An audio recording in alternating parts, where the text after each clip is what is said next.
We'll fuck all the dice, bring worlds to life. Masters of the dungeon cutting like a knife. Heroes, villains, lord, share. Learn the craft, magic in the air.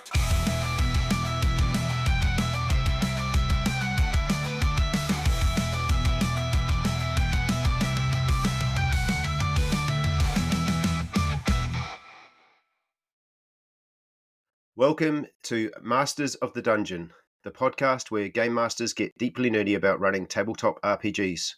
My name is Nacho, and joining me this week is Kelph, a passionate D&D and video game enthusiast who streams a variety of content on his Twitch channel, from live play sessions to engaging talk shows about D&D. Kelph brings a unique perspective to the table. Hey, mate. How you doing? Thanks for having me. I fumbled through that introduction today. It's all good. So I was just explaining before we started recording that I have just come off the back of almost a 6.5 hour D&D session. So Insane. I'm a little bit Absolutely insane. my voice is a little bit hoarse. Yeah. So tell us a little bit about your Twitch channel. So been streaming now for about maybe a little over 3 years. Kind of a mix between video game content and D&D content. The D&D stuff is at this point more around my live play shows. I stream 2 different games. There is the Phandalin 5, which is, I think, going on 3.5 years now.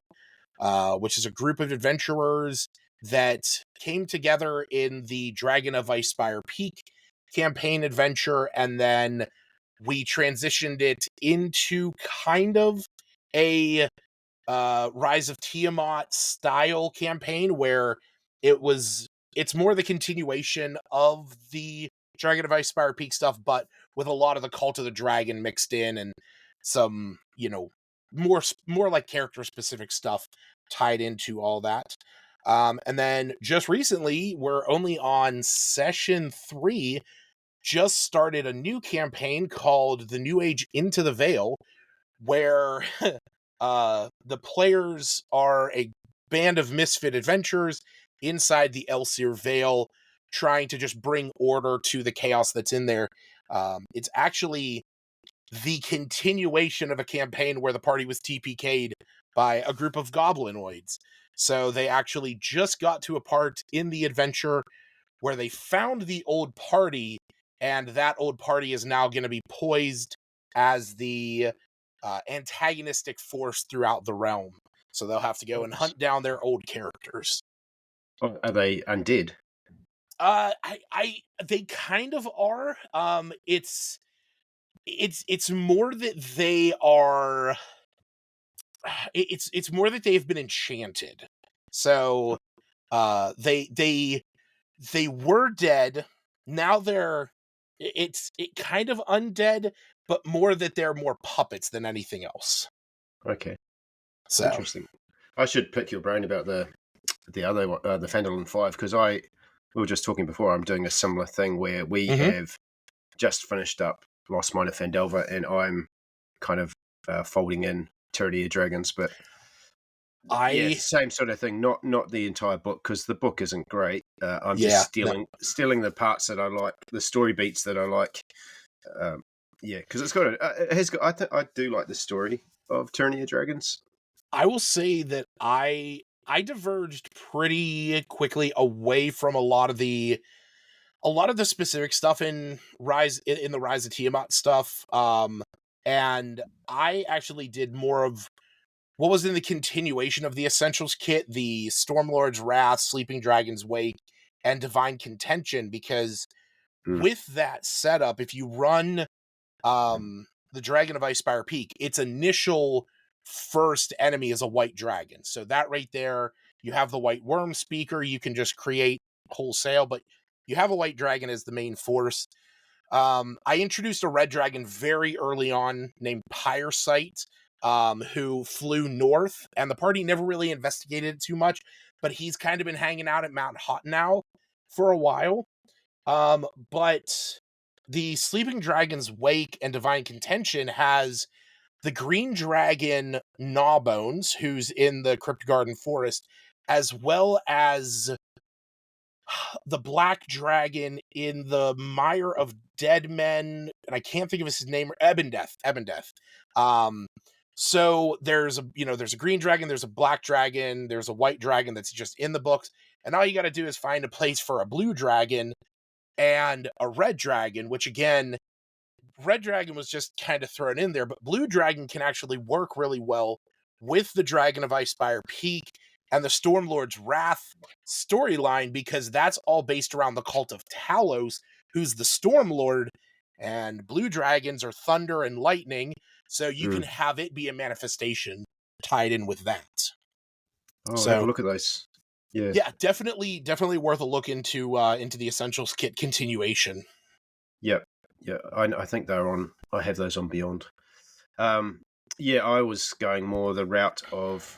So I've just reskinned Phandalin to Greenest, which is the opening chapter of Horde of the Dragon King. So, but I've introduced Cryovane as well, and the White Dragon Rider. Yeah. So, but I was thinking of having them go, because I've stolen some maps of Princess of the Apocalypse, which kind of goes not too far from where Phandalin's located. It goes into Red Larch near Tribor, and that Dresden River.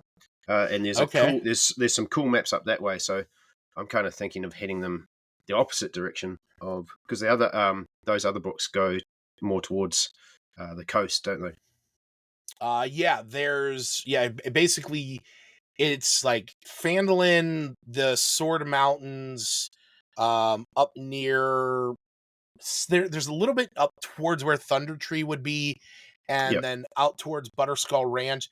But then once you get past the Dragon of Icespire Peak, the continuation moves down to Lylon, which is just north of the Mire of Dead Men, and the whole rest of the campaign is supposed to be down there. Now, what I'm actually doing next is that my players are going to be going to Mount Hotnow in order to go into one of the volcanic forge that's in there, and then they're going to be plane shifting to the plane of fire for a hot minute. So very hot minute. So I put the Sunless Citadel near Mount Hawthorne. I'm actually introducing the Sunless Citadel in another campaign that I run, which I don't stream, which is my library campaign, because one of my players, two of my players actually, they're twins. They don't realize it, but they were their brother and sister. They were separated at not at birth, but their parents basically went off into a war, and they had to leave their kids behind. But they're, in order to get into this tower called the Tower of the Eclipse, they have to go into the Sunless Citadel and get the apple, which is going to be more tied to the tower than the whole story with the the Gulfiest tree and stuff like that. But I've ran Sunless Citadel before. I absolutely love it. I love it's great. Love the interactions with the goblins in there, and it's all fun. Everyone loves Meepo. Everyone loves Meepo. All right. So check out Kelph's. Where can they find you? Just mainly on Twitch and. Yeah, you can find me on Twitch. You can go to kelphscorner.com. That has all the links to my Twitch channel, my YouTube, my Discord, which is not as active as I want it to be, but hey, there's a good number of people in there and some good folks. And that's kind of where I keep things generally updated. But kelphscorner.com is pretty much it. Are you still doing the D&D and chill? I do those occasionally.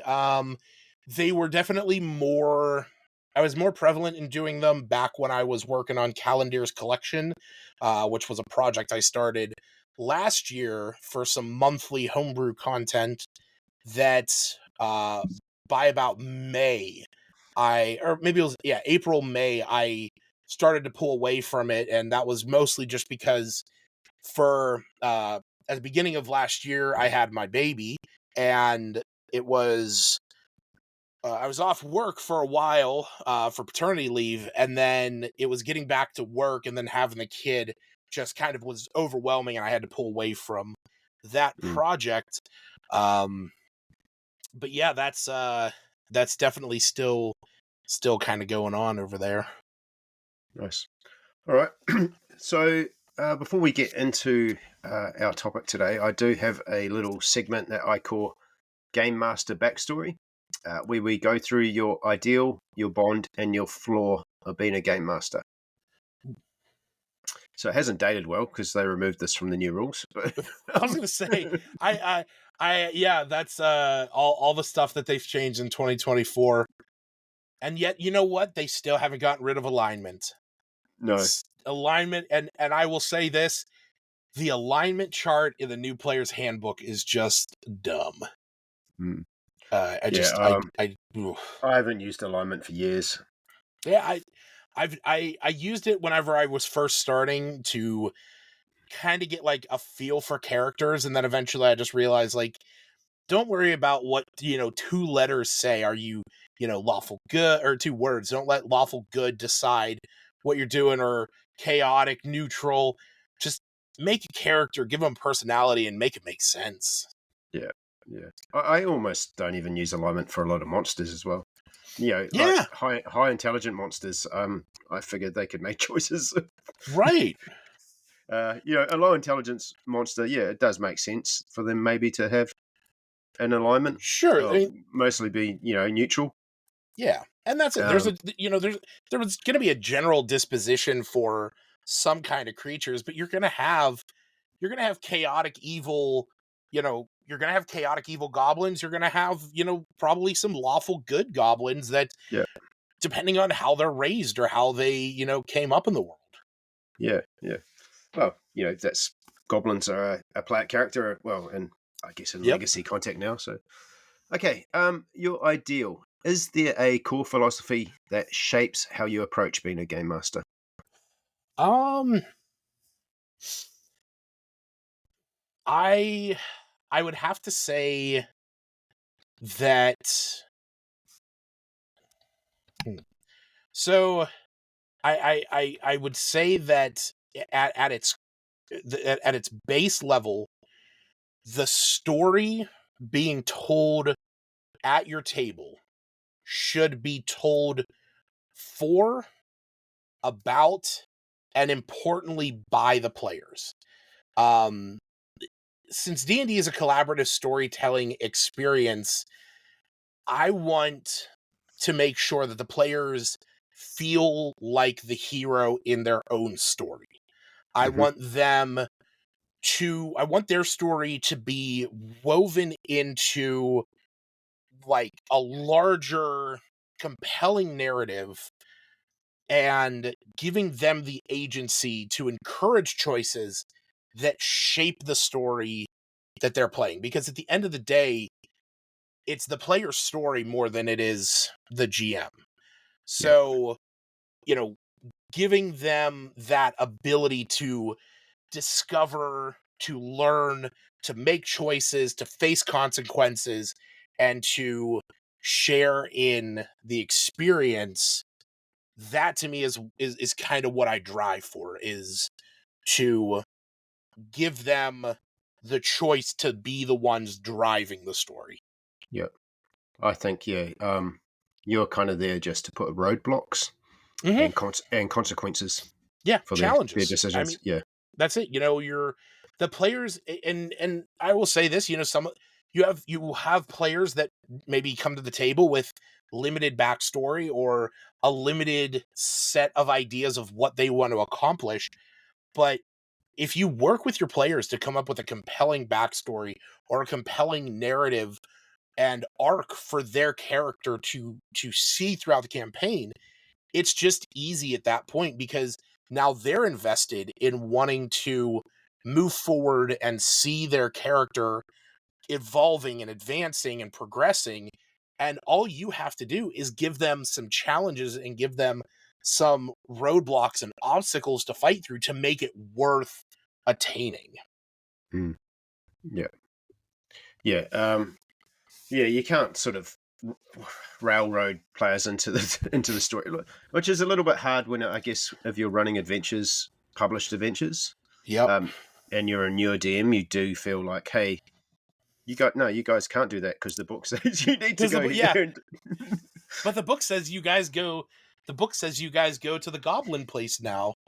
Yeah. So I don't know what happens if you guys want to go to the dwarves. Yeah. I had that straight away with one of the first published adventures I ran was Waterdeep Dragon Heist, and starts off at the Yawning Portal.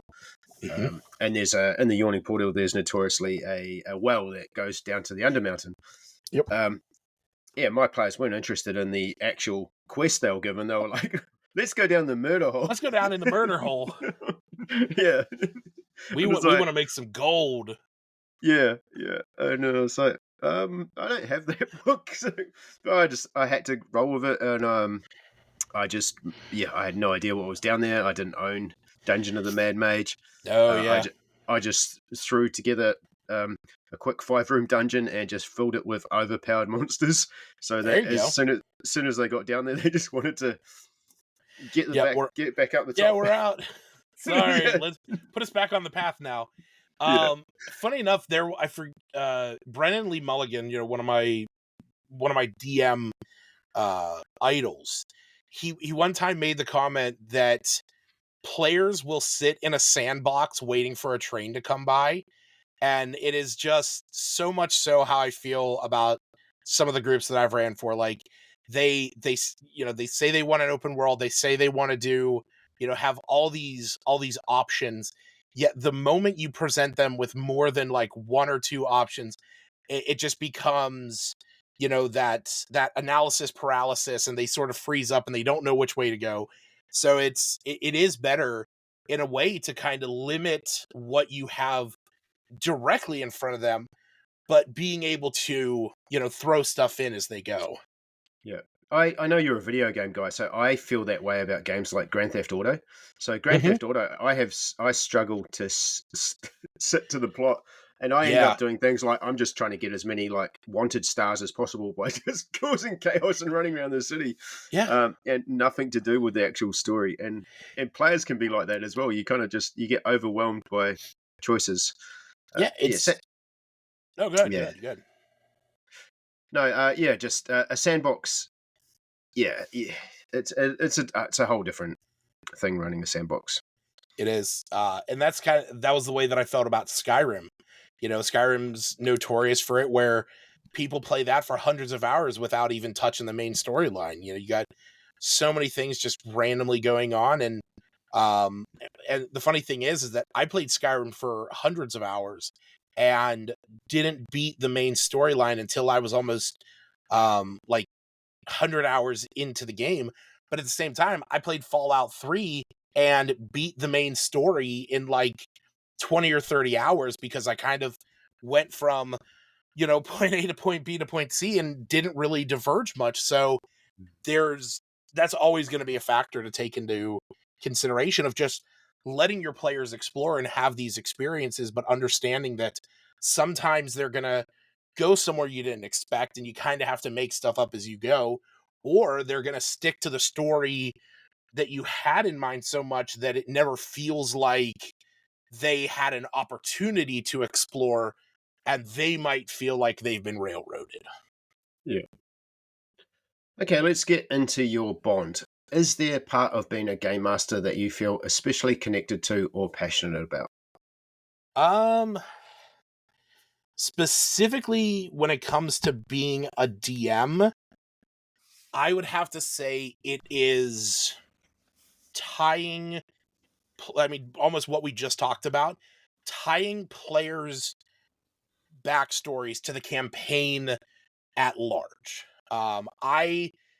I'm very passionate about character development and the emotional investment that players have in their characters.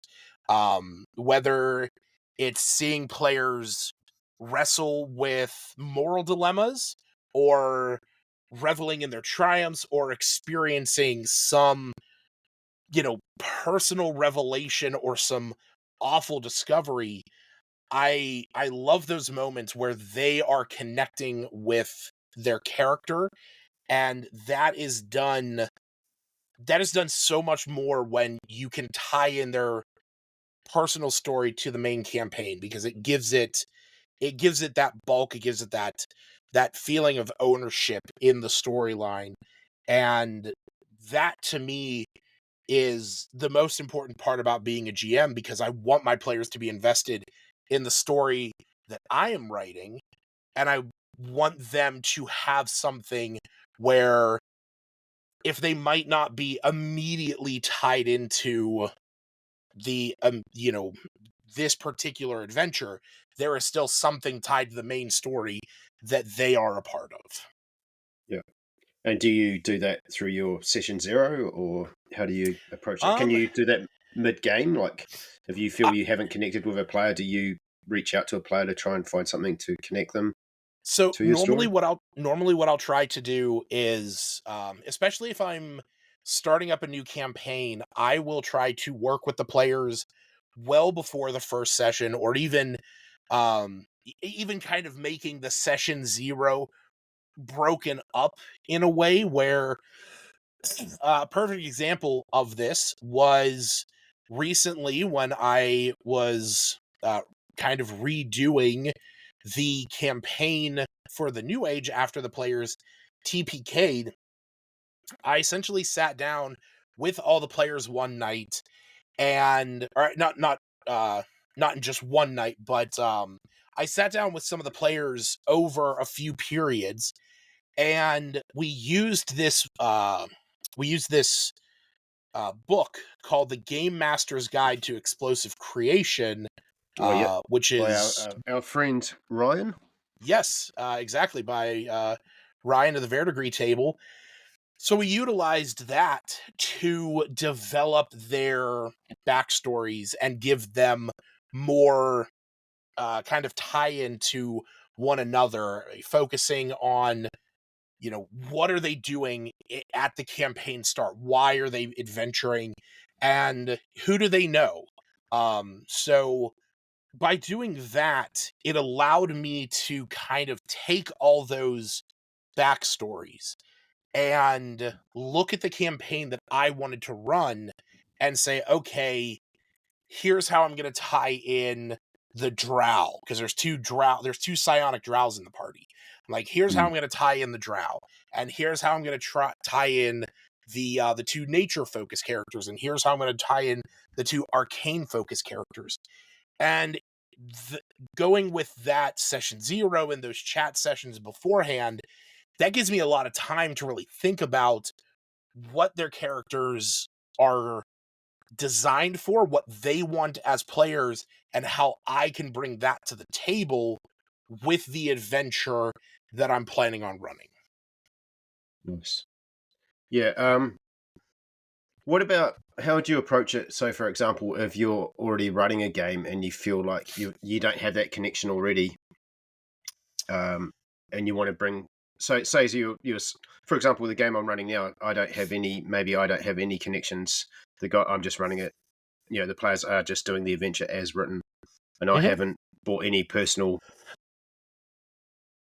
Uh, Um, I would probably say just have kind of a sit down with them. Their communication is always the key when it comes to that stuff, and I would say sit down with them and just kind of do a check-in. Um, Say, hey, we've been X amount of sessions into this. You kind of see where the story is and where things might be going. And three things that I would ask the players for is, what is your character's aspiration? What is the one thing that at the end of it all they can look back on the adventure and feel accomplished in knowing that it was done? For example, you might have a character who is maybe like a noble and has always thought of themselves as this really funny, charismatic kind of person. But when they get out onto the adventuring field, they realize their charisma is not as good as they thought. And they only then realize over time that it was because they were a noble and people wanted to appease them, that they laughed at their jokes and they went with what they said. But in reality, he comes off as a snarky, jerk, and nobody wants Yeah. to deal with them.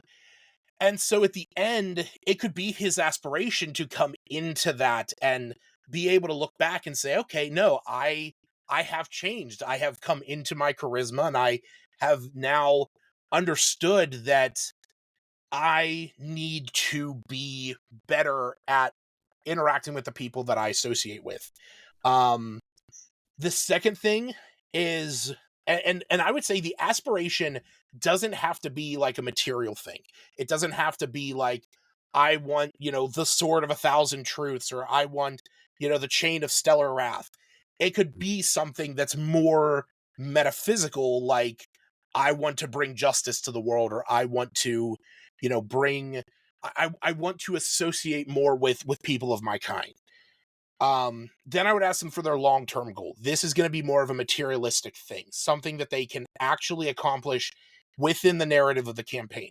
Whether it's 5 sessions, whether it's next session, whether it's 5 sessions from now, this is going to be the thing where when they accomplish that, that is where they could choose to walk away from the adventure, in a sense, where Yeah. you give them, and that could be something like, the Duke of Arlington killed my father and I want his head, so that could be something that takes, a session to do. That could be something that takes 30 sessions to do. Whatever that time frame is, that's their long-term goal. That's the thing that they want to strive for.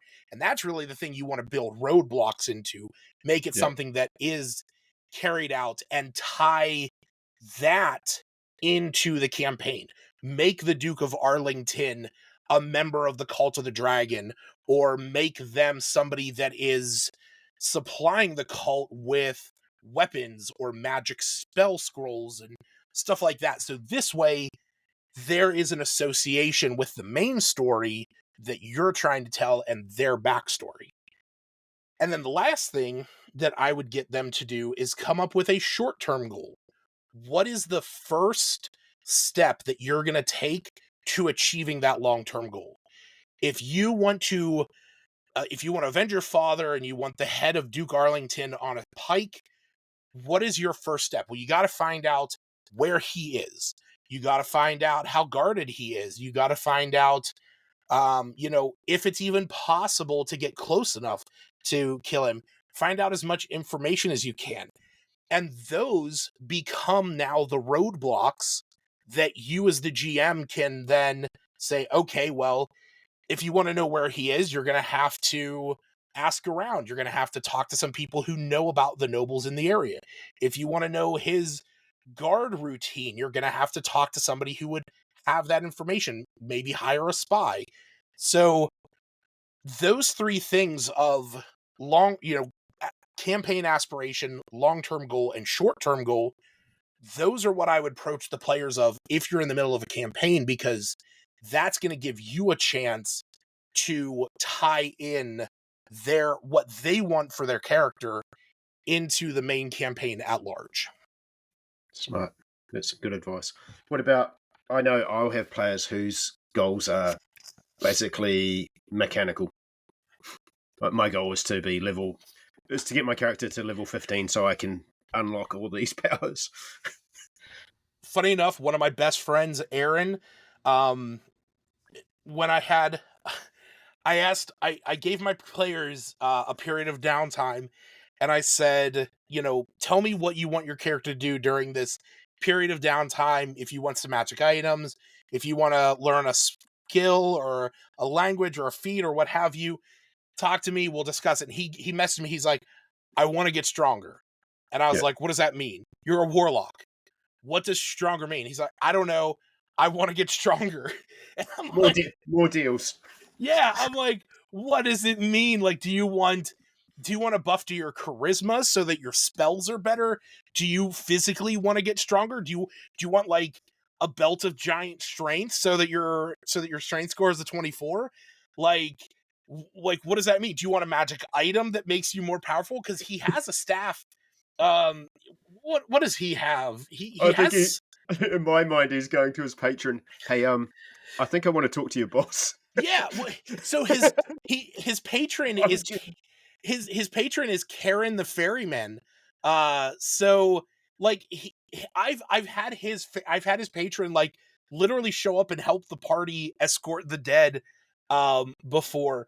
And like I was like, I don't know what this means when you say you want more power. And looking at it right now, I pulled up his character sheet.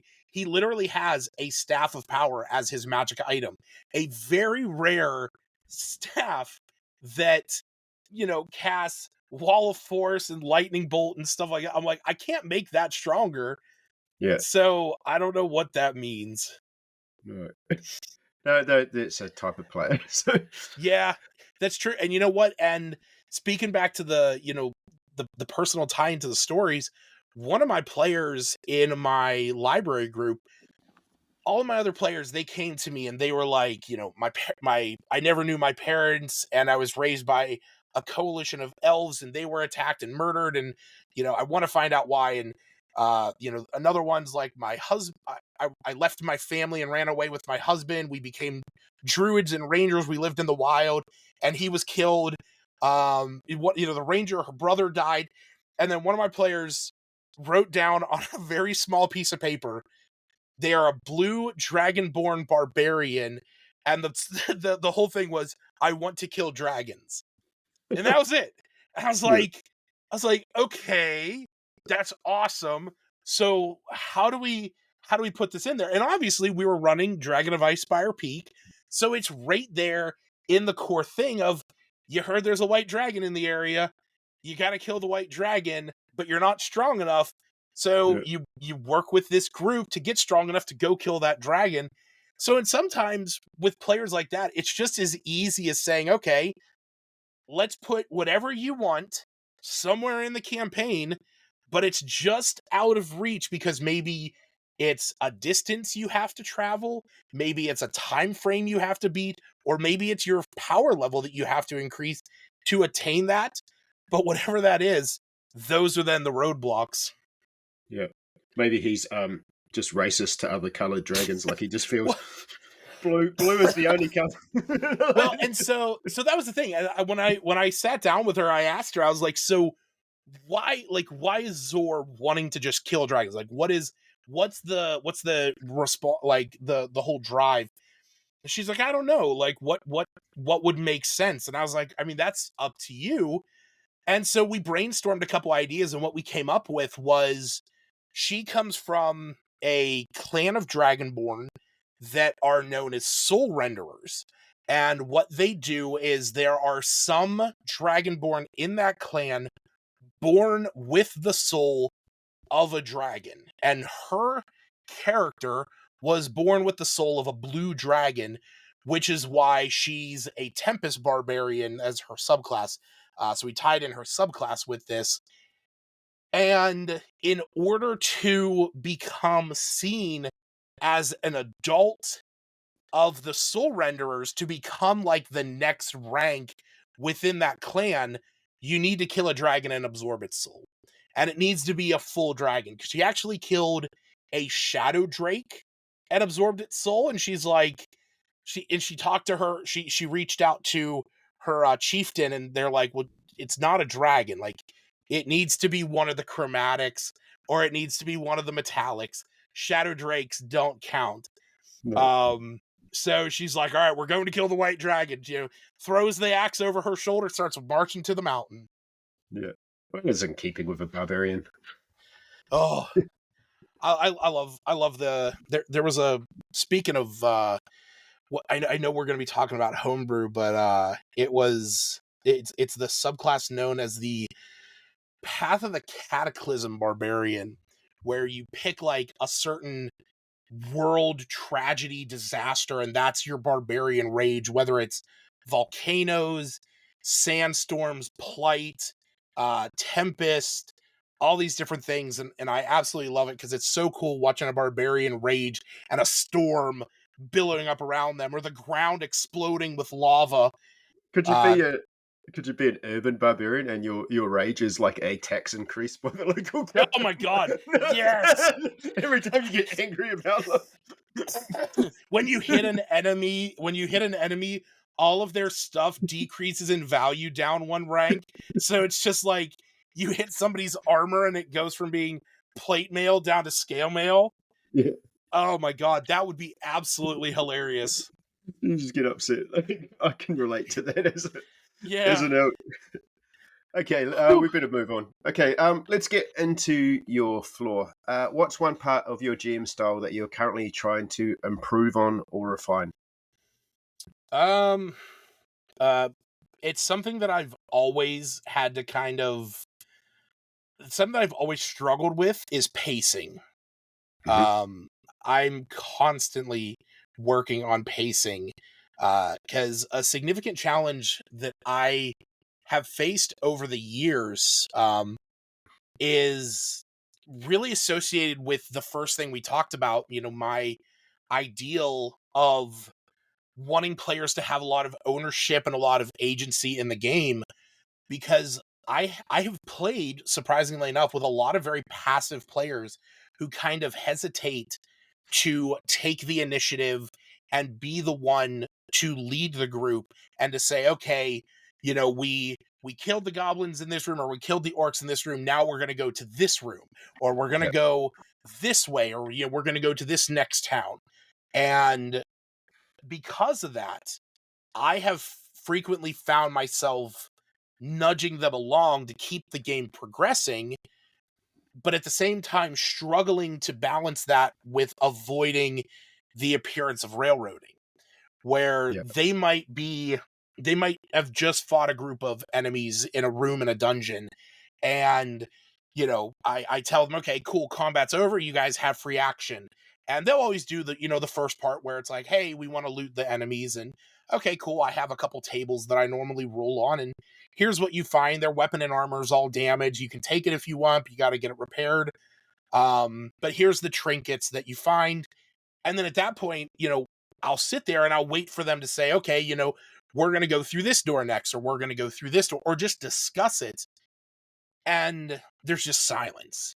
And I think in a lot of cases, it's because some players don't want to be that one to force their desires onto everybody else and like be the pushy one to say, okay, we're going the direction I want.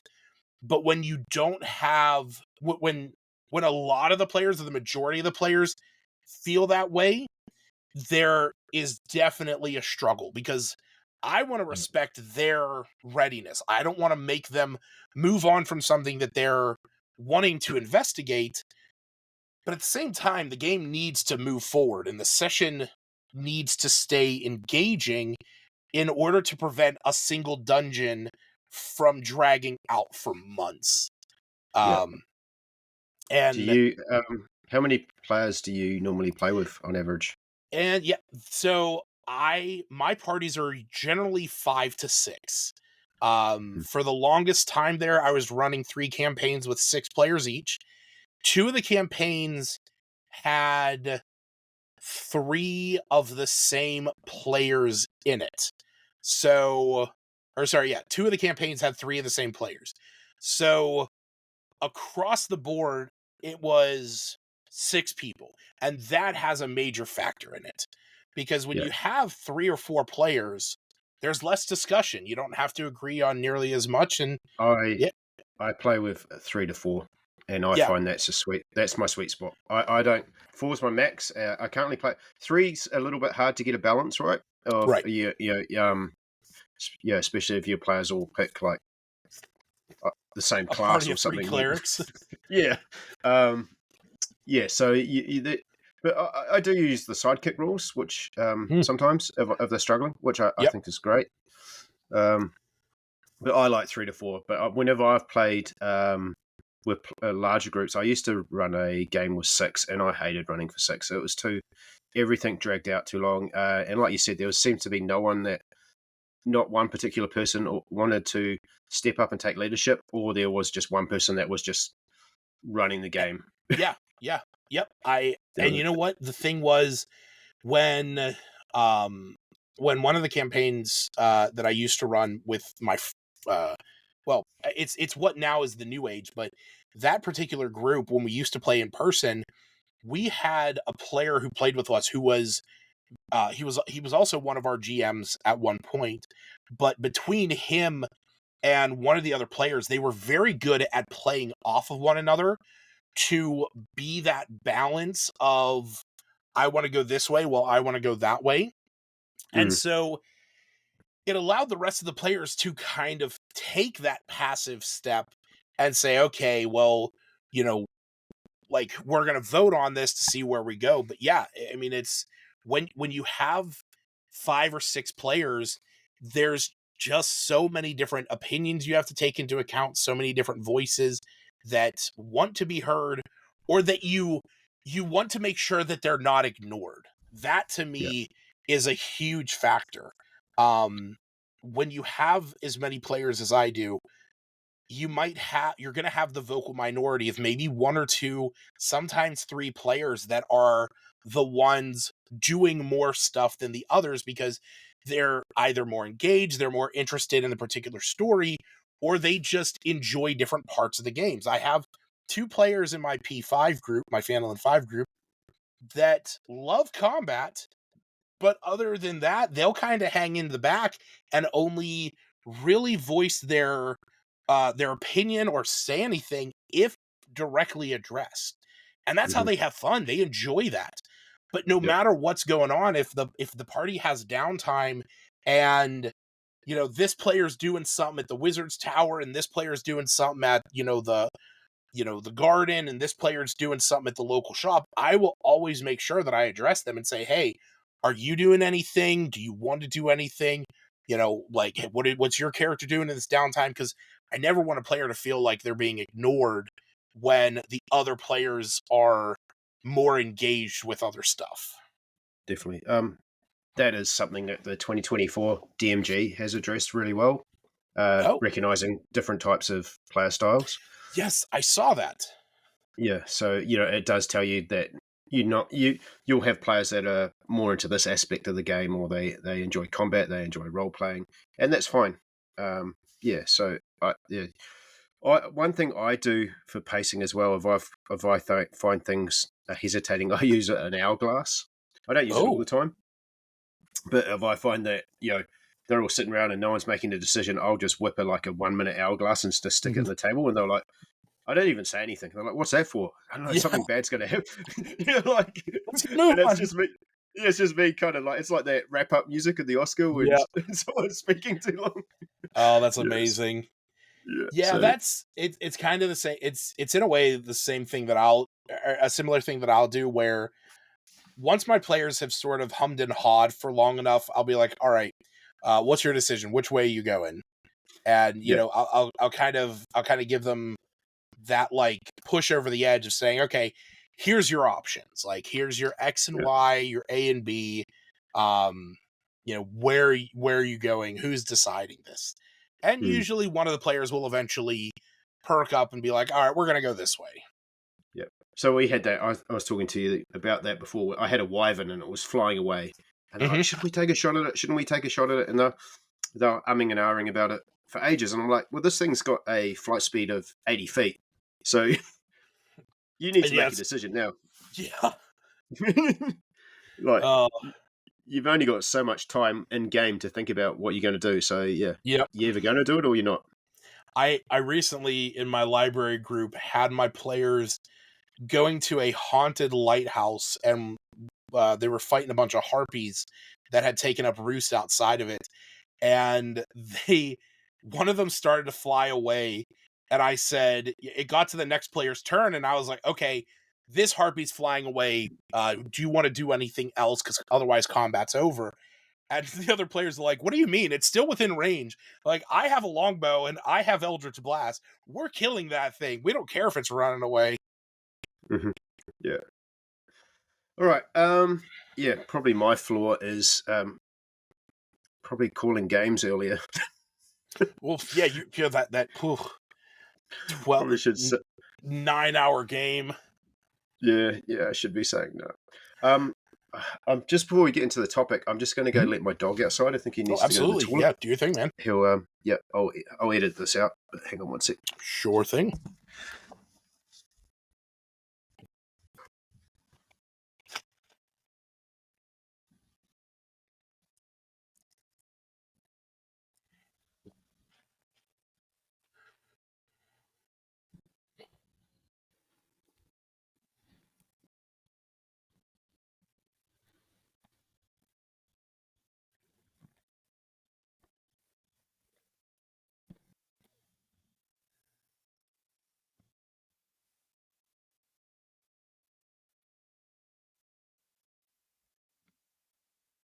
Sorry about that. No, you're good. It's all good.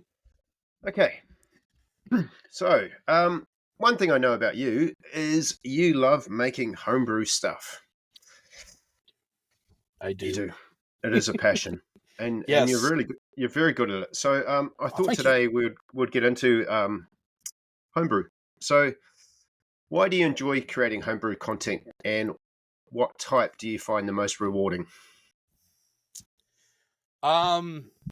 So I enjoy it because creating homebrew content lets me put a personal spin on the game. In a way, it's just kind of breathing your own life into the adventure. Be it complete subclasses, races, backgrounds, or even just simple magic items or a spell here and there. The fun blend of trying to mix story elements with mechanics is really fun. And being able to create magic items on the fly that feel unique and personal and interesting is just one of my favorite things in the world. And the best part about it, to me, is when players really engage with something that I created and it like sparks entirely new ideas and directions within the game. Mhm. That whole aspect to me is just the best thing in the world, because it makes me feel like even though I am running this game, we have a set of rules for a reason, to reference and to have a basis. And while the GM is simply an adjudicator of those rules, being able to create your own content and have your players interact with it just makes me feel more involved with the game and with the adventure. And the kind that I find most rewarding, though, is I struggled with this. I sort of struggled with this thought, because I sort of look at homebrew in three different tiers in a way. There's the structured homebrew that is random. An idea might hit me and I just come up with something, where that an example of that would be like my Jimbro Warlock subclass, where I saw a video one day of a guy going to a Planet Fitness and the guy behind the counter was the devil and he was making him sign the contract. And I was like, that would be so funny to have a warlock who they're signing their contract with like a gym bro who is all about building their physique and making them more persuasive and giving them more physical abilities. But in return, you pay a monthly fee and you have to coerce other people to join your gym. So when I made that, it was a lot of fun because a lot of people really liked it. And when I posted it online, it got a lot of traction. Somebody even wrote an article about it at one point, and I was super excited because it was just cool that people found the idea fun and entertaining, and that makes me feel like somebody is out there playing this subclass that I made. Nice. The We've other all type, we've all been stuck into gym contracts before. oh my god, yeah, that's one of those deals with the devils for sure. the other type is kind of similar to that, but it's the structured homebrew that is thrust into creation because of necessity at the table. So, for example, one of my players in my library game, when we first started that, came to me and said, "Hey, I'm playing a paladin, and I was looking at the subclasses, and none of them really jive with the idea that I want to play." And I asked him what he wanted, and he said he wanted to play something that associates with an eclipse, where it's that like celestial bond between the sun and the moon and how they kind of work together, and he wants this light side and dark side thing. So I ended up making him an oath of the an oath of the eclipse subclass, and he loved the idea of it. He is still playing it, and it was that idea was just birthed because he didn't want to play a conquest paladin. He didn't want to play a redemption paladin. He didn't want to play a devotion paladin. He wanted something that was more unique to his story, and my ability to create that meant that his story is now more what he wanted. It's more personal to him. So that to me is kind of like the second kind of homebrew that's rewarding in its own way, because I can see the player evolving over time with it and really experiencing a better experience at the table because of that. And the last kind is what I would call impromptu homebrew, which an example of that is my players were going through this thing called the Daydream, which is a random assortment of rooms at an inn that exists outside the material plane. And I rolled on the table to see what encounter they would have, and it was that when you walk into the room, the ceiling is inexplicably high. There's a stack of barrels on the far wall, and at the top of the barrels is a gorilla holding a woman under his arm, and he's throwing barrels at you. A clear reference to Donkey Kong. And one of my players asked, they're like, "Oh, is he wearing a tie?" And I was like, "He is. It's yellow, and it has the letters KD on it in red." So they eventually kill They eventually kill Conky Dong, and he tumbles off the thing, and they're like, one of the players was like, "Hey, can I take his tie?" And I was like, "Sure you can." And he's like, "Okay." I put it on. Does it do anything? And in that moment, you know, that impromptu homebrewer in me was like, absolutely. You just put on the tie of you put on the tie of Conky Dong. This increases your strength score to that of a gorilla's, which is like a 16, and they were a fighter, so really didn't make it much. But in addition to that, you can now conjure a barrel in your hand once per short rest that you can throw at creatures, and it deals.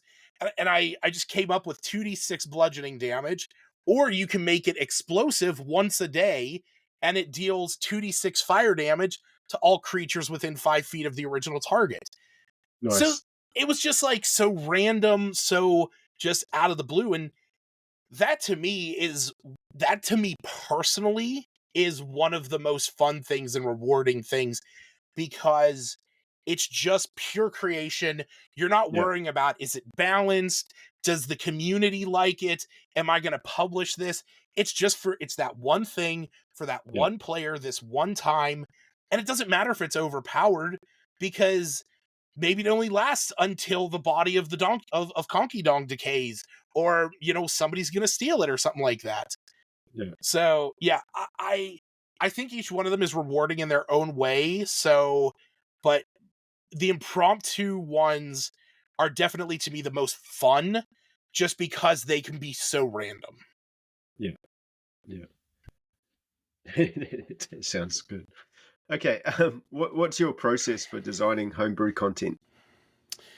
Um, normally if I'm doing like structured content, like a subclass or a race or something like that, normally my first step would be to figure out what exactly I'm going for. Like, what is the main design of this subclass? An example of that would be my Frostwalker Ranger that I made for Calendar's collection, where I wanted a ranger who was ice and snow based, but the mechanic behind them was that they were a controller type character that manipulated characters' speeds and monster speeds. So not only could they make their own teammates faster in the snow, they could slow down enemies when they hit them. So I first come up with that idea in general, and then from there, I will actually go online and Google the general idea or the name that I think people might use in order to do that, like an Arctic Ranger, a Tundra Ranger, Snow Ranger, and I'll see what other people have done, because one of the things for me is I never want to do something that somebody else has already done. You know, Mhm. I want my idea to be unique in its design, and in order to do that, I just want to make sure that I'm not, wholesale copying somebody or just regurgitating what somebody else has already done. But once I see what's out there, that's normally when I will kind of take some of the stuff that I did like and I'll screenshot it or I'll copy it into a document. Um, and then I have a document that is called Snow Wolf's short summary on the subclass structure of 5e classes. And this was something that I found on Reddit a long time ago. And what it is it's an entire document that outlines what the subclass structure of each class is. So, for example, it says that a barbarian at third level typically gets something that modifies rage. This could be defensive, crowd control, or damage, but is generally something used in combat. Sixth level, they get something that improves their combat ability, usually tied to rage.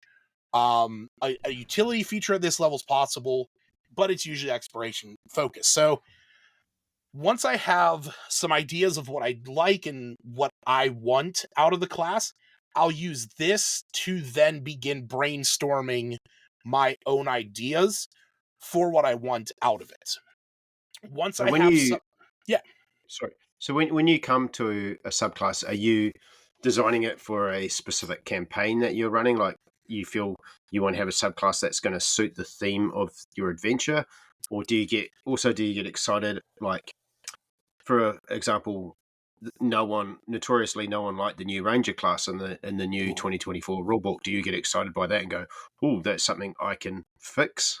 Um, Truth be told, it varies. It really varies. I have made subclasses for players at my own tables because some whatever options are in there, just nothing really appeals to them, and they want to see what other things we can come up with. Um, and sometimes but a lot of the times the stuff that I ended up making is just because something online caught my interest or gave me some random inspiration and I just sort of ran with it.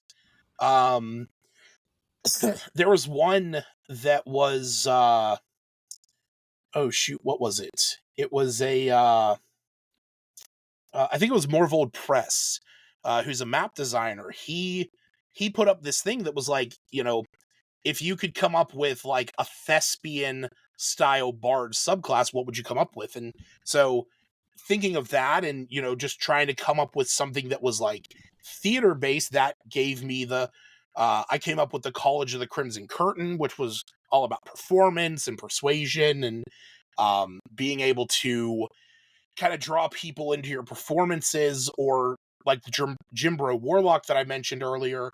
That just kind of came about because I saw a funny video online and just had Mhm. the inspiration for it. So it's normally not something um it's normally whenever it comes, at least subclasses, mind you, that's more my specialty. It's definitely not something where I'm fixating in on a campaign idea, but more of like what has just some random thing that has sparked my interest, or it's something, there is a gap in what a player wants, and it's easier for me to just create it as to create it for them. Yeah. Okay. What are some of the most unique or surprising homebrew creations you've come up with, and do you have a personal favorite? um I've I've already talked about it, but I would have to say the most surprising one was the Jimbro Warlock. Yeah. And it was just because of how much people enjoyed it.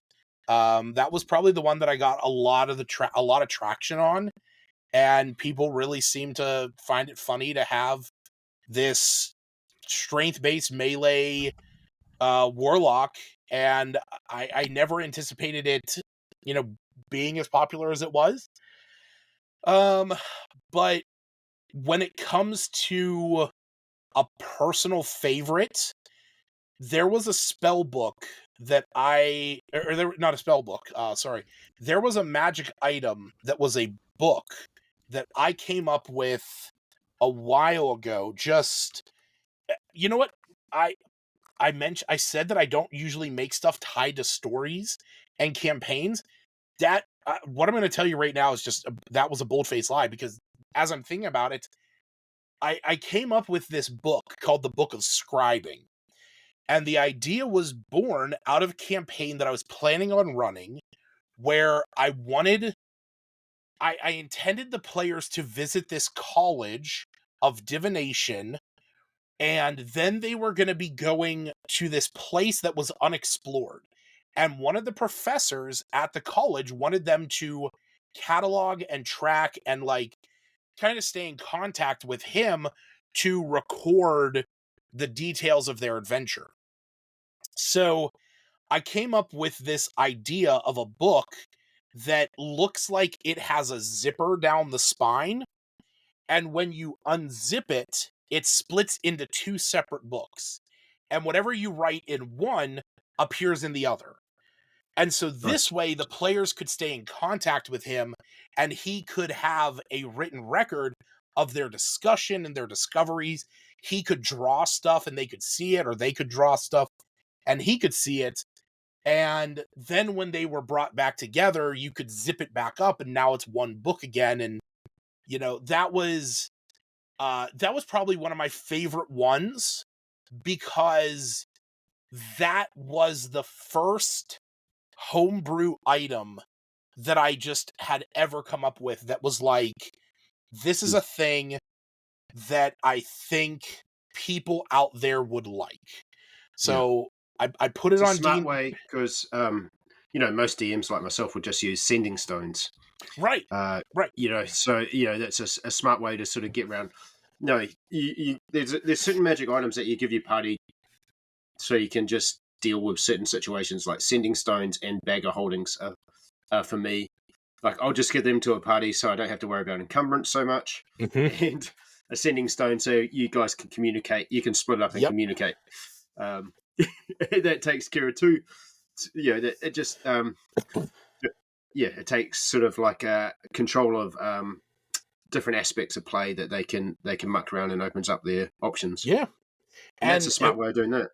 And one of the things I really enjoyed was I just mentioned in Morvold Press, he had a contest where people could submit magic items to him, and he actually had an illustrator creating the artwork for it. And my book of scribing won that, so I have some official art for it. And he even included this list of adventure hooks, and one of them is one that I've wanted to include in any campaign that I run, where the players find one of the two books, and there's, they open it up and there's some writing in there about somebody who was going on an adventure or doing something, and then there's nothing, and they write in it, like who is this, or, or like, are you okay, or whatever, or they just write something, and then Yeah. somebody, they suddenly see words writing back to them. It's like, who has this book? Are you, please come rescue me, and something like that. Nice. Kind of like the riddle or the book from Harry Potter, where he talks Yeah. to Tom Riddle. Something like that it will just be so cool. Your players seem a lot more mature than mine. Mine would just be full of dick pics. Um, Yeah, and, no, that would 100% happen. That would 100% happen. Especially my buddy Aaron. That would be the first thing that would happen. and if we had the Jim Bro subclass, it would be White Goodman would be the picture. Amazing. Because he's better than you. Yeah. Holy God, that's amazing. Oh. Okay. How do you ensure that homebrewed content feels impactful without overpowering gameplay? When you find out, you let me know. Yeah, that is the problem. Like I've Oof. had with Enemy Homebrew, I've kind of gone, oh well, I've kind of stuffed my own campaign here. Yep. I've definitely had those moments where, I'm just having fun, and I'm coming up with like, oh yeah, no, you find this staff and it does X, Y, and Z, and then suddenly, 2 sessions later, you have one of the players like, hey, I just realized with this staff and this ability, I can do this, this, that, and this, and I'm like, oh God, I need to get that out of their hands. Like, Rust monsters. Yeah. It's like you go to your players just begging. It's like, I was a dum-dum. Please give it back. Yeah, I mean, realistically, it's just understanding that if you're making content for the community at large, then the way to ensure a good balance between, worthwhile features and mechanics and power level is just by approaching the community about it, getting out in front of as many eyes as possible so that people can look at it. Because you might have somebody who's really story and narrative driven who looks at a magic item through the lens of a story character, and they're like, oh yeah, no, I would love this because I could do, it would be really cool to play into it with having this story behind the item, and they're fine with it. But then you have somebody who's really mechanically inclined who sits down and looks at it under a microscope and is like, this would interact with this spell and this subclass feature, and suddenly this magic item that only does 2d4 fire damage can actually do 17d8 of fire damage if you do this right combination. And it's like, yeah, I guess. It's the classic bagger holding meets a portable hole. Yeah. It's there's the, what is it? It's the missile. arrow. Putting a bag of holding into an arrowhead with a portable hole, and you shoot at an enemy and it sucks them in. Like, yeah, I guess if you really want to get that far into it, it's gonna be overpowered to a degree, but otherwise it's just a bag that can hold a bunch of stuff. My favorite magic items are the ones in Xanathar's Guide. I love those common items that are just flavor that don't really do much, but they're like the Head of Vermin is one of my all-time favorite magic items. Yes. I 100% agree with that. One of my players in my P5 group, who's not playing with us anymore, unfortunately, due to life reasons, he was a pirate, and his hat was enchanted that when you said the word pirate, a rat would magically appear from the hat with a piece of pie. And we created a little table that he would roll a d6 on, and it would determine what the flavor of the pie was. So nice. Yeah, it was just so goofy. There's nothing, mechanically advantageous about it, but it was the one that came up all the time, because anytime somebody said pirate, he would make everyone pause and roll his d6 and just have the fun. Yeah, there's some cool ones in that Xanathar's Guide. The Wand of Smiles. All it does is just make people smile. The Cloak of Billowing. Cloak of Billowing, the Staff of Bird Calls, where Yeah, it just that creates just the sound of a duck. yeah, yeah. I mean, the Wonder Smiles. Yeah, yeah, God, yeah. My big bad guy was doing like his evil monologue, and my players are just like, Oh no. like Just messing with. completely breaking him down. Yeah, yeah. So I really like common magic items that I know aren't going to break my game, but like have some sort of role playing aspect to them that Yeah. the players can have fun with. Yeah, yeah. I don't. I get scared if I give them anything that they can I basically turn into a nuke. Yeah. I would say another one that has come up many a times in my games, that is surprisingly useful to an early game party is a collapsing rod, or the pull of collapsing. Hmm. Um I had my players in the P5 group years ago. It was like one of their first like personal things that they wanted to do was to rescue the midwife of Phandalin, because she was carried off by a manticore, and they had to get her damaged body down a mountain. She was still alive, but she was extremely injured. And one of the when That's they the one that lives in the windmill. yeah, in the windmill, yeah, Dabber Gwyn. Yeah, Um, she was a so crazy cat lady of mine. oh really? That's awesome. Yeah, in Throwing cats at the players through the oh my window. god, that's amazing. That's a way I've in my games. She in the P5 she was just a simple apothecary, and Yeah. then in my library game she was like an old retired military veteran who just couldn't get to her sword when the manticore attacked, and she was Yeah. so angry about the fact that she had to be defended by the party. I was inspired by that cat lady from The Simpsons. Oh So I had her yeah, like yeah. that, and that's how she was fending off the manicle. She was like throwing her cats and feeding it. Oh my god. And when they got inside the windmill, it was just a stunk of urine, and it was just Oh cats everywhere. no. She was just- That's amazing. I have to do that. I have to do that in the future. That see, and that's the thing. and then she was like, and you know how she had potions of healing, and she would Oh, like go have a potion, and then she'd go, oh no, that's the wrong one. That's cat oh urine. no. Have that one. And so the players were like really hesitant about taking anything That's from her. that is so amazing. That is one thing I love about like talking to GMs who have run similar modules or have utilized the same NPCs in different games, because Yeah. they just end up so different from one another, and that is the funniest thing in the world. Well, in my head, it was like, why does she live out of town by herself? And it's like that. That's sort of that's I Yeah. just envisioned that lady from The Simpsons. Like, That makes sense. That's a question. That's a question none of my players ever asked. So that makes total yeah, sense. yeah, she's a Um, crazy cat lady. She's the D&D equivalent of the crazy cat lady. That's that's what it's felt. amazing. That is so funny. Oh my god, I need to do that at some point. That's hilarious. Uh, Yeah, I like I said, a Dabber Gwyn, a Dabber Gwyn in the P5 one, she got messed up because the players killed the first Manticore, and then its mate came back to find it and ended up taking her back to the mountain.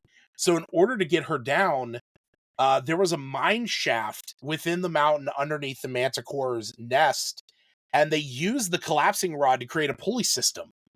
And I thought it was like such a cool way to use that magic item that I love watching players, using it in different ways. And yeah, common magic items are absolutely one of the best things in the world. yeah, yeah. I One of my first games I ran, I got brave and I gave my players a bag of beans, Oh, and, and I didn't know what to do with it. And they were dealing with a hill giant that was raiding a town, and they used the bag of beans and they rolled the pyramid. oh So no. they decimated the entire town as a giant pyramid, just Yeah, like just oh my appeared. god. Yeah, that was really early on in my in my D&D and my DMing career for 5e. I'd had a gap, and yeah, that threw me for a 6, which I Yeah. didn't know how to deal with that. I And I oh, I'm sorry, go ahead, go ahead. no, just that just scared me off, like giving players overpowered magic items for a while. I'm in the same boat because I made the mistake of giving my players well early into the campaign um a deck of holding, or not a deck of holding, Jesus, a deck of many. Hmm. And it was this traveler who it was this wizard who was just traveling down the road, and he's like, "Hey, you want to draw a card from my magic deck of cards?" And the players are all like, no, probably not." And he's like, "Are you sure?" Hmm. And one of the players is like, "All right, fine, I'm going to draw one card." And he drew the card that gives them a bunch of gemstones. And, it was like, it was just thousands of gold worth of gemstones that they now have. And, money became just not a thing for them. Yeah. They went and they sold they sold a bunch of the gemstones when they went to Neverwinter, made some decent money. They held on to the others for spell components, and they have never had to want for money for the Yeah. longest time. So yeah, I risked it. I risked having a game ending experience had they drawn something where it's like, "Oh, you draw the devil that wants to come and kill you," or you can Yeah. now cast wish or something like that. We've all done Whew. it. Okay. Do you prefer creating content that focuses more on mechanics, story, or a combination of both? Um, I would probably say a combination of both, but leaning more heavier on the mechanics. Um, Hmm. I like stuff that does. I like creating stuff that has a story or flavor behind it that players or DMs can take and work into their own settings, or just even use wholesale into their own settings. But at the same time, I know that a lot of players are going to look at a magic item or a spell or a feat, and it's not going to really matter what story I try and associate with it for, because they're going to tie it to something that means something to them. And on top of that, like, especially with subclasses, I always try to incorporate some flavor text into whatever I'm building, so that the players or the DM who look at it have an idea of what I was going for. But if you take something like the Frostwalker Ranger, which is meant to be an Arctic based ranger subclass who can slow down enemies and keep their allies moving at speed, somebody else could look at that and say, well, I'm not running an Arctic themed campaign. We're running the Dunes of Al-Kharid adventure. Hmm. So I'm going to turn this from cold damage to fire damage. And this is going to be a Dune Walker Ranger who can keep their allies moving in sand better and can slow down enemies because they create small pockets of quicksand. So at Yeah. that point, whatever story I associated with that subclass really doesn't matter. What matters then is the mechanics. Those are the things that the player and the GM are going to have to sit down with and agree upon and say, okay, this is a balanced idea. This is a cool feature. We're going to change this little thing, because that's where it affects the play. The story can always come and be manipulated by the player or the GM, but the mechanics, that's what's really going to, be the first kind of, step into the actual adventure. Yeah.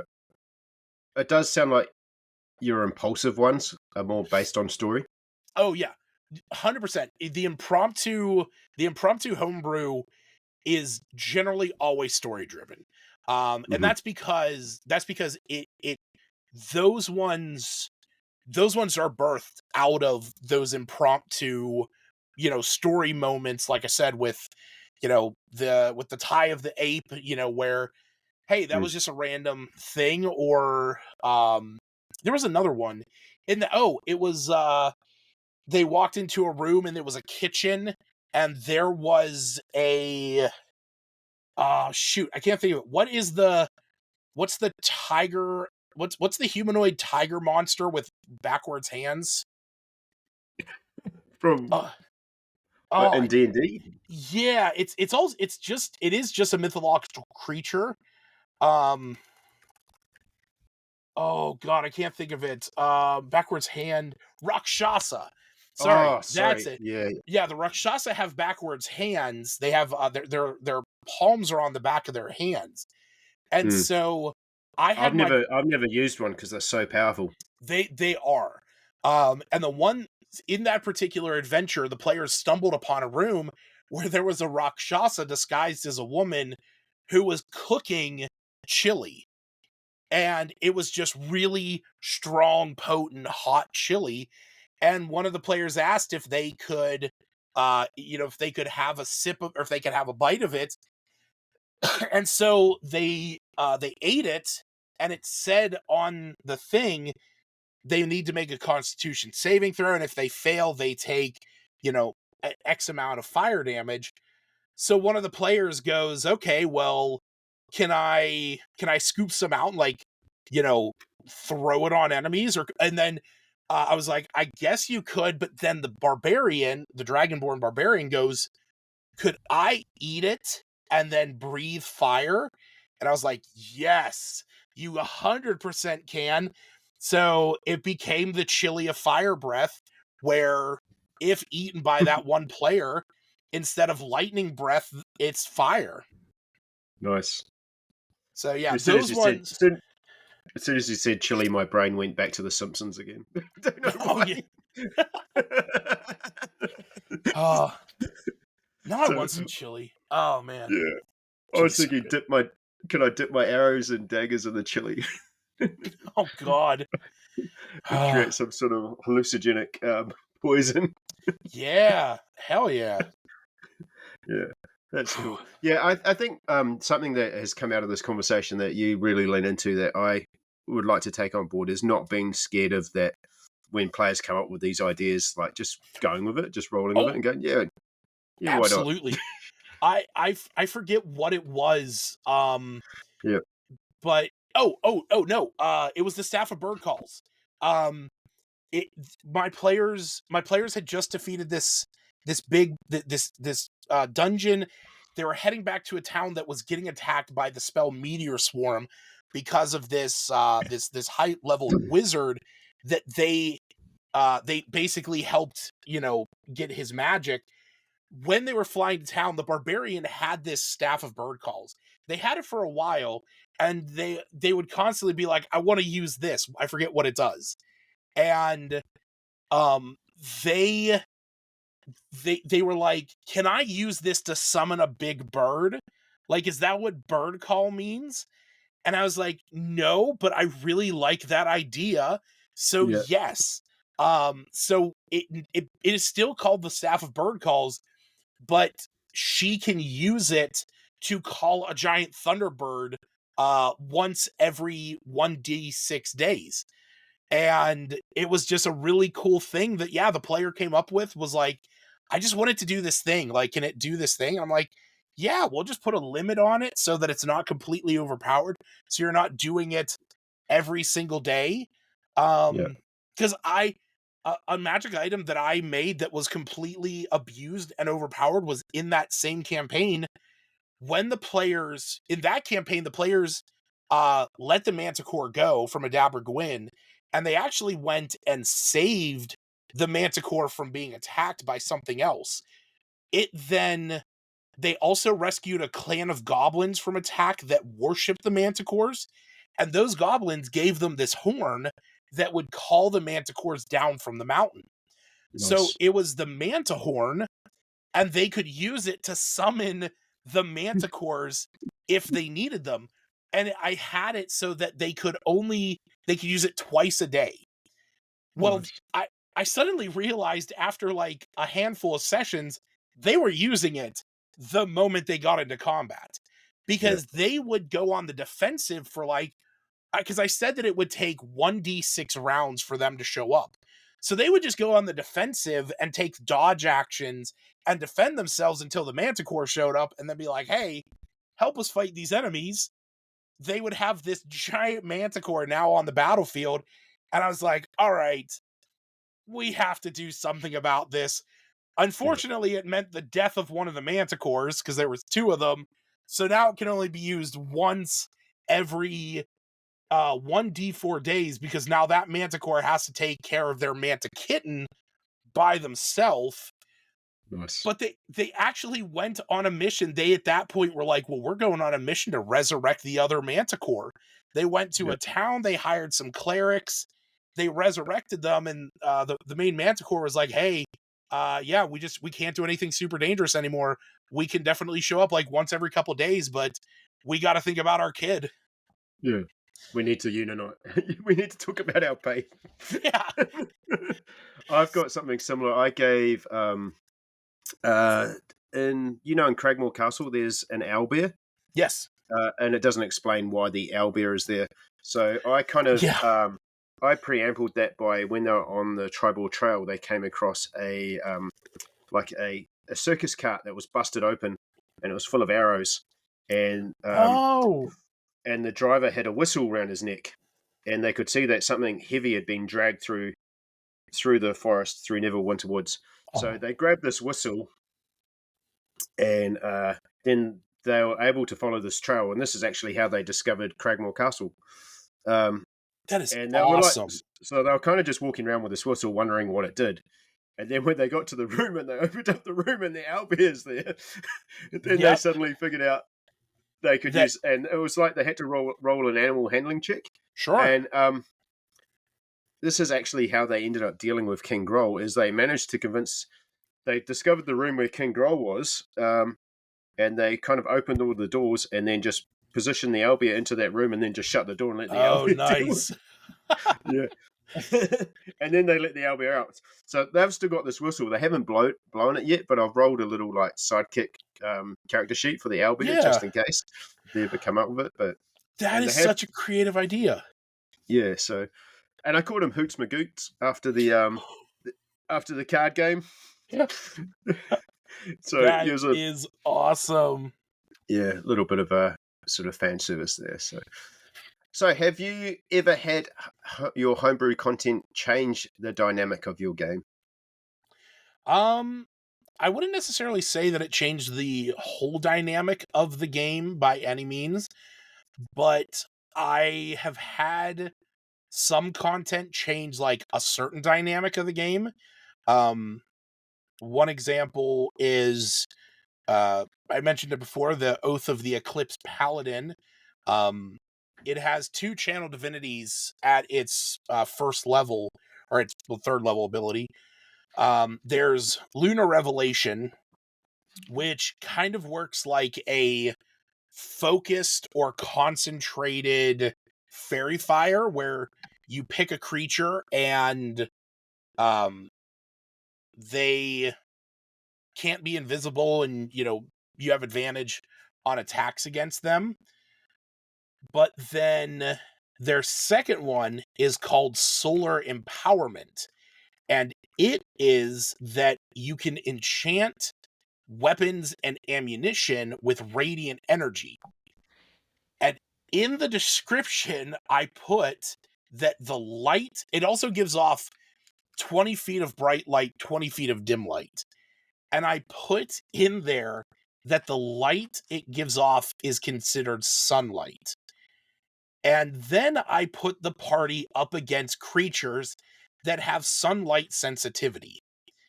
And he very quickly realized that even if it's a big arena and the party is spread across the battlefield, it's just easy enough for him to enchant the rogue's crossbow bolts with this ability and hand them out to the party, because they last for 1 minute until they've been shot. And so this means they have 1 minute of bright sunlight that they can pick and choose where it is. And it means that all of the enemies now have disadvantage on perception checks and attacks because they're in direct sunlight. So I've had to redo and like reimagine the kind of monsters that I was using. And realizing that if I'm going to use stuff that has sunlight sensitivity, this is going to be something that they will immediately use. And I don't blame them for using it. And I realized at this point I should have made it something that was like a level requirement for that, where it's like once Yeah. you reach 11th level, the light that this gives off is considered sunlight. Yeah. But That's yeah, just players being smart, though.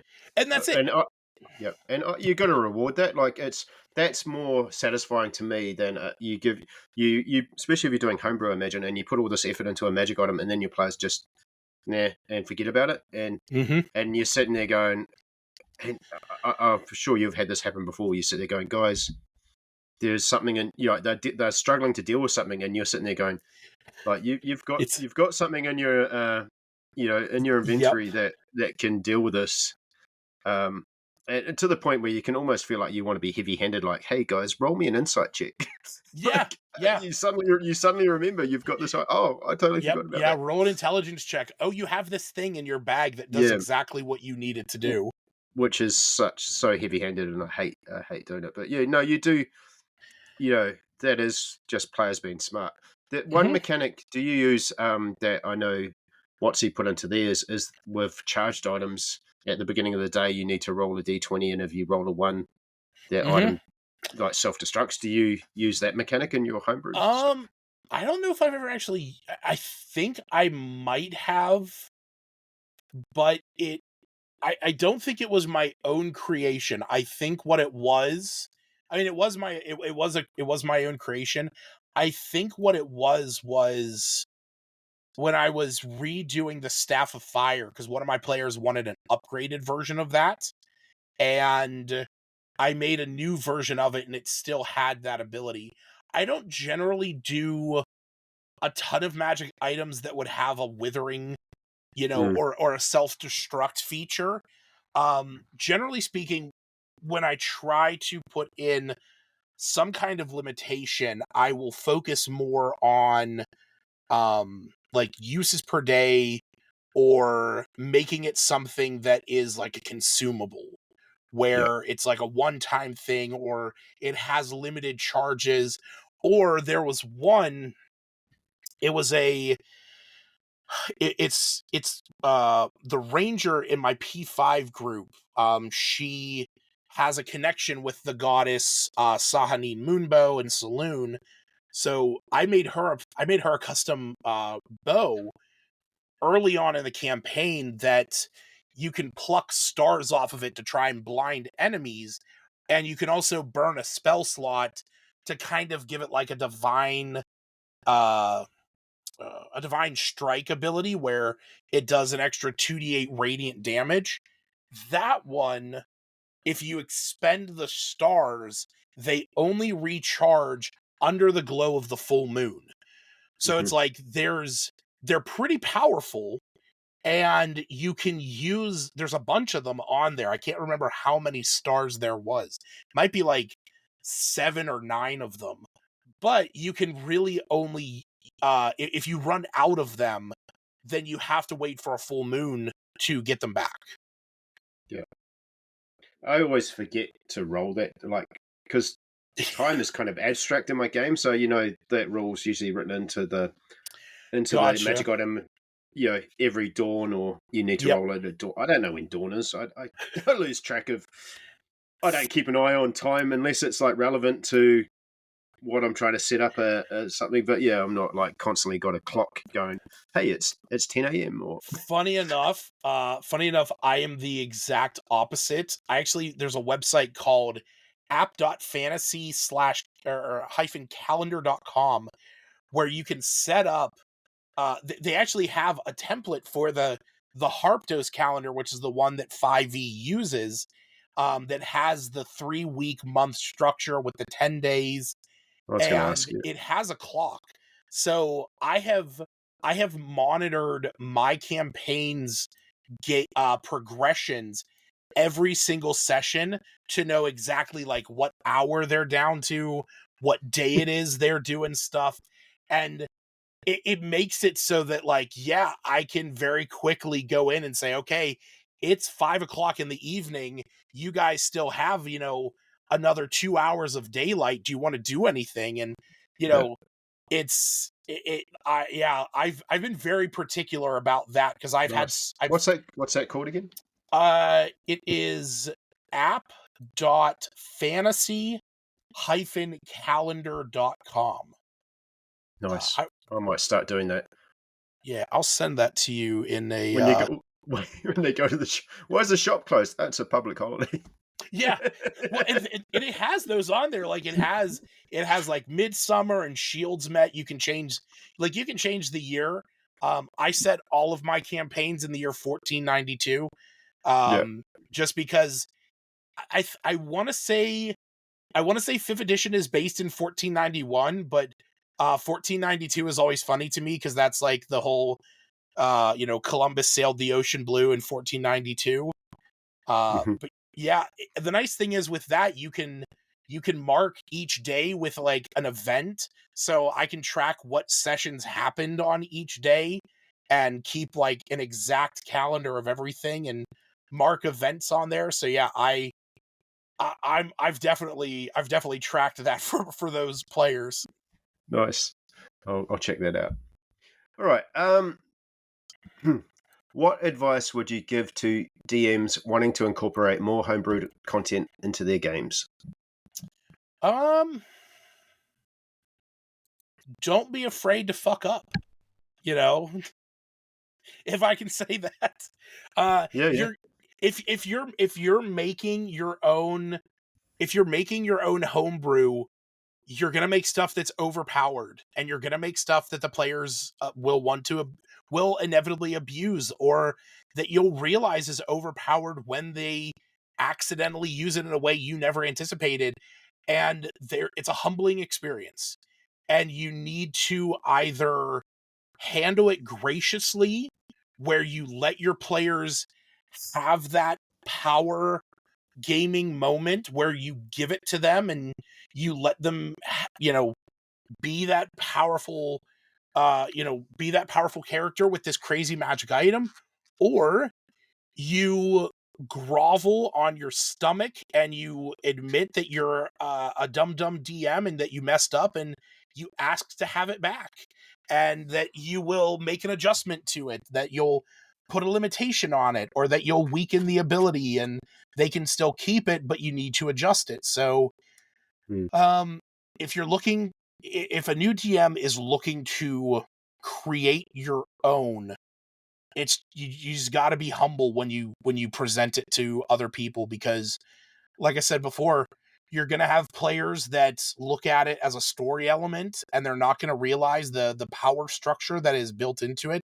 And then you're going to have the player that realizes you can make a nuke out of it, Yeah. and you just gotta take it as it goes. And I also highly recommend looking at other content creators' homebrews. I am regularly on the Unearthed Arcana subreddit, looking at what other people are doing, seeing how they manage their own stuff. Because not only is that a place to really get cool ideas, and to find fun stuff for your own games, but it's a great place just to get better at being a home brewer. And wanting to incorporate that stuff is great because you can, while you can use just the books and the magic items that are in the player's handbook and the DMG for years, and you could have hundreds of adventures that just utilize that information. There's something so fulfilling about finding a homebrew creation or creating one that fits your story or a player's personal journey, and incorporating that into your adventure to give it something more. Yeah. There's yeah, I know Beyond has quite a good little homebrew section. I don't know how balanced it is. So I've used that quite often. Yeah, yeah.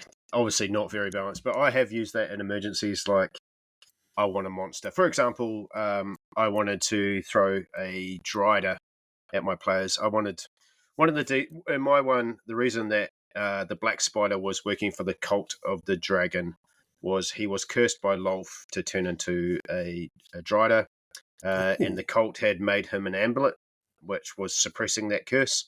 And in return, he had to basically they wanted to use the forge so they could activate an item that they needed to carry out their big plan of freeing Tiamat. Oh wow.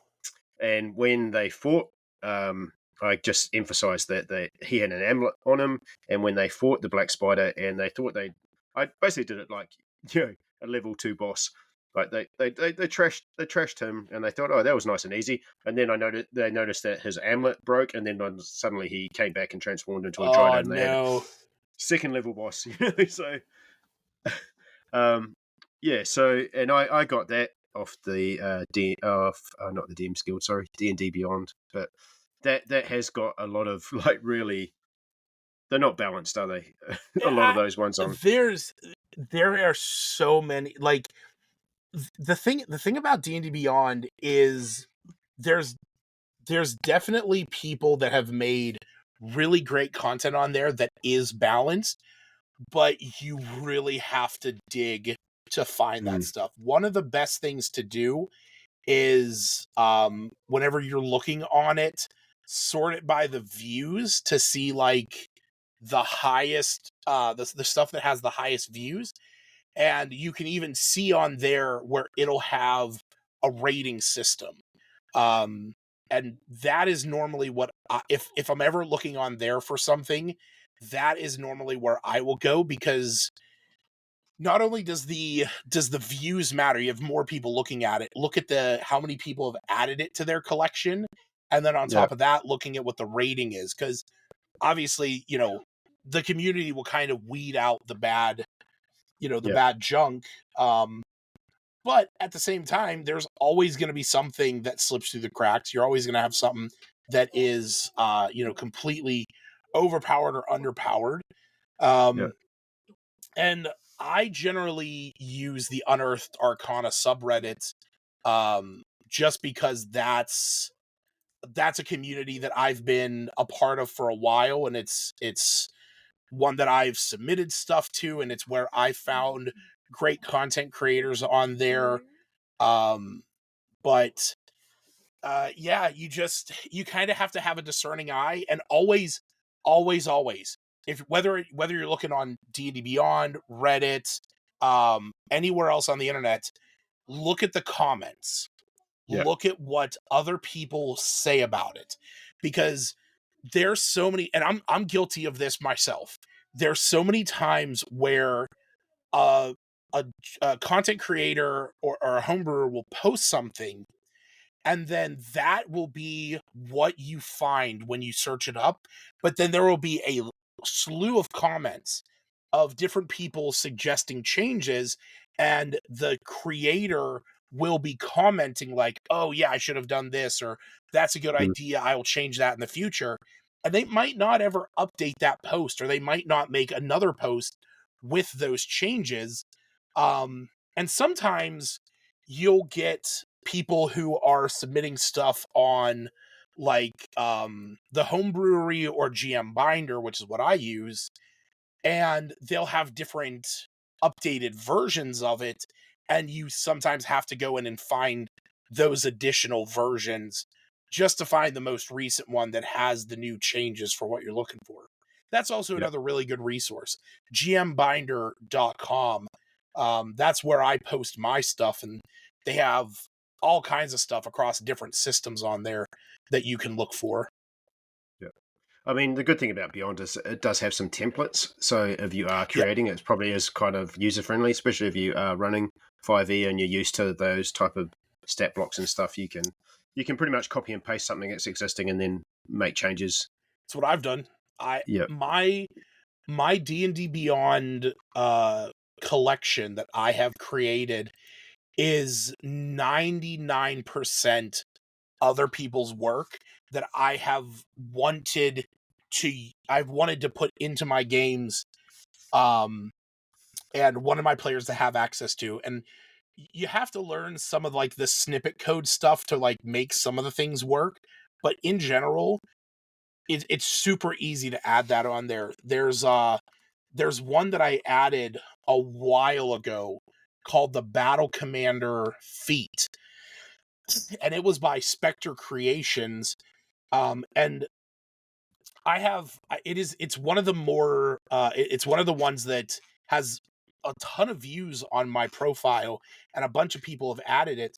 And it's your charisma increases by 1, and you can have you can use your reaction to add your charisma modifier to an attack if you miss, and you can also use your reaction, or you can use an action to make 3 friendly creatures within 120 feet of you to use their reaction to make a melee weapon attack against a creature of your choice. So it's this really cool, like, paladin, sword bard, battle battle commander fighter, I think is what it's called. But it's a really cool feat, and I found it one day looking through some of his creations, and I was like, I want, like, one of my players would love this. And just a bunch of other people have, really enjoyed it on there as well. Nice. All right. Well, that's us, mate. I'll better wrap this up. I did say this would be an hour, and we've gone almost twice as long. I ramble, so it makes sense. No, it's so good. So before we go, is there anything you'd like to plug? Not at the moment, no. Like I said, kelphscorner.com, where, generally where you can find me and a lot of the folks that are kind of hanging around the community. I generally stream Sunday evenings, about 5:30, 6 p.m. Eastern Standard Time for my online games. And then I also do a video game stream on Thursday nights where I play games I've never played before for 15 minutes and give them a rating. And occasionally, when I have something to talk about, I will do a D&D and chill stream where folks can just come by and hang out and chat with me and talk about the stuff that I'm looking into and just have a good time and hang out. Nice. All right. Well, thanks, man. Thanks for spending some time with me and talking about homebrew. Absolutely. Thank you for having me. I really appreciate it. Cool. All right. So don't forget to like, subscribe, leave a review, feed the algorithm beast, and all that stuff that I forget to do. And until next time, just keep rolling them 20s. Bye, everybody. Bye. Thank you.